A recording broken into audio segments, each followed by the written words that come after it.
Hello, everybody. My name is Mark Stemp. I'm our head of inclusion, and I'm just going to talk to you today about some of the challenges that we're going to face during lockdown and some of the solutions that experts like child psychologists have recommended.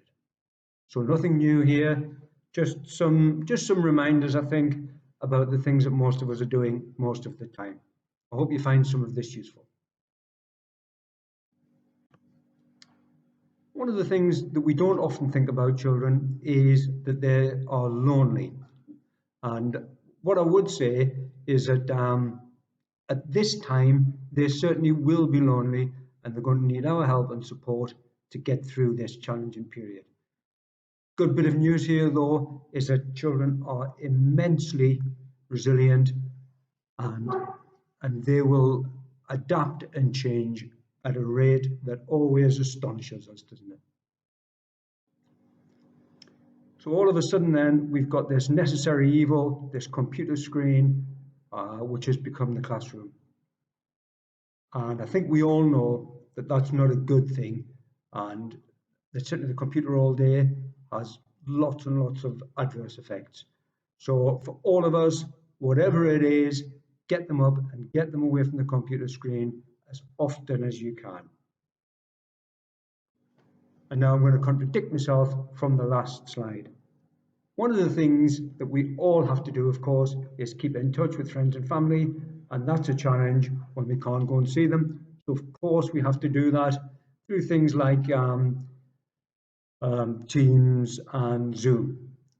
For little ones, this is an unusual experience because they don't normally communicate with their friends like that. So experts suggest that you get them to play with one another online, get them to do simple things like drawing pictures or playing with their Lego or whatever it is that they do. Pretend that they're in the playground and get them on there and give them some encouragement to do this. That's really important so that when they get back to school, they haven't lost touch with their friends.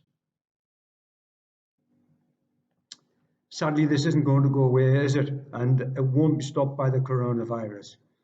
So let's just make sure, please, that all of us are doing all of those things that we do all the time. Keep an eye on what's going on your child's phone and on their laptop. Remember, this isn't snooping, this is taking care of your children. As an antidote to that, then, one of the things that experts very strongly recommend is being kind to others. There's a lot of research around this that shows that it's very good for your own mental health, never mind for the people around you. This doesn't have to be a big thing, just a simple positive comment, just a nice word for somebody else will be enough to improve your child's well-being for that day. So please do encourage that. Exercise is a challenge.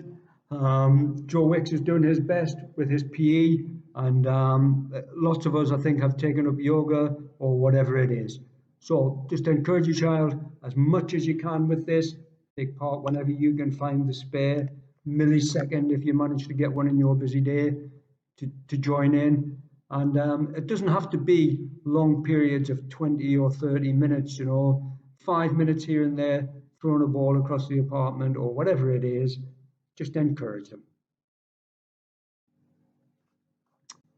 So, in amongst doing maths and science and geography and history and all of the other things that you're now teaching your child whilst holding down a job in lockdown, we are also now required to be dietitians and master chefs.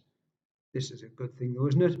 And it must be one of the things that will persevere after lockdown ends, when we're talking to our children about food and about staying healthy. And if nothing else, we can tell them that healthy food gives us a healthy immune system and helps us to fight the virus. One of the difficulties that we are all going to face is managing our sleep.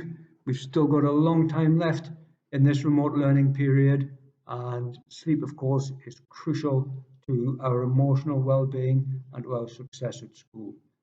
So, as always, age-appropriate routines and consistency will help here.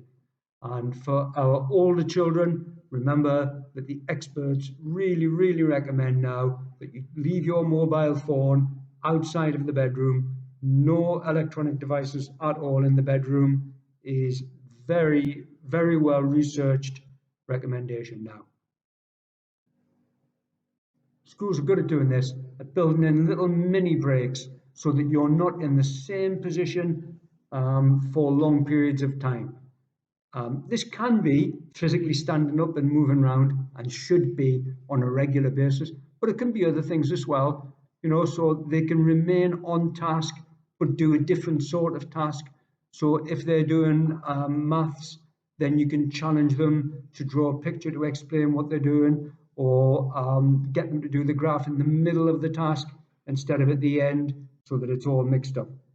And definitely do get them to get up and move about on a regular basis. That will help their concentration. One of the difficulties that we all face is getting through this challenging time.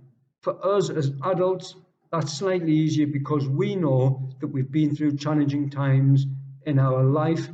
And what a lot of experts recommend now is that we talk to our children about times when they've had challenges in their life and they've dealt with them, and remind them about those.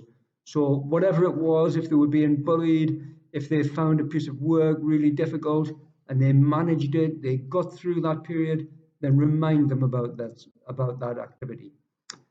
It's important to remember here that what our children are doing is building resilience and learning about themselves, and they need, as always, lots of encouragement in that. We've touched on this before. So while you're busy teaching history and science and maths, then holding down your job during the lockdown period, and doing all of the other stuff that we've talked about, it is stressful and it is a time of anxiety. So my advice is that you follow your own advice and make time to relax, eat nice food, and switch off, excuse me, from the phone and from the computer. And let your children see you doing that. So lead by example in this. And finally, this too will end, and we will all get back to some sort of version of our old lives. We need to remind our children about this. We need to tell them that the good times will come back and that they will do the things that they love doing again. The advice here is that we should keep this simple. Talk about the little things that they used to do, like seeing their friends, like going to the park, even like going to school. And just talk to them about those things. So you don't need to plan great big parties and all wonderful things and trips to Disneyland. Just talk about the simple things and remind them that one day they will all come back. I hope you found some of this useful today. It's just a short presentation around some gentle reminders about things that we can all do in this difficult time. Thanks for watching.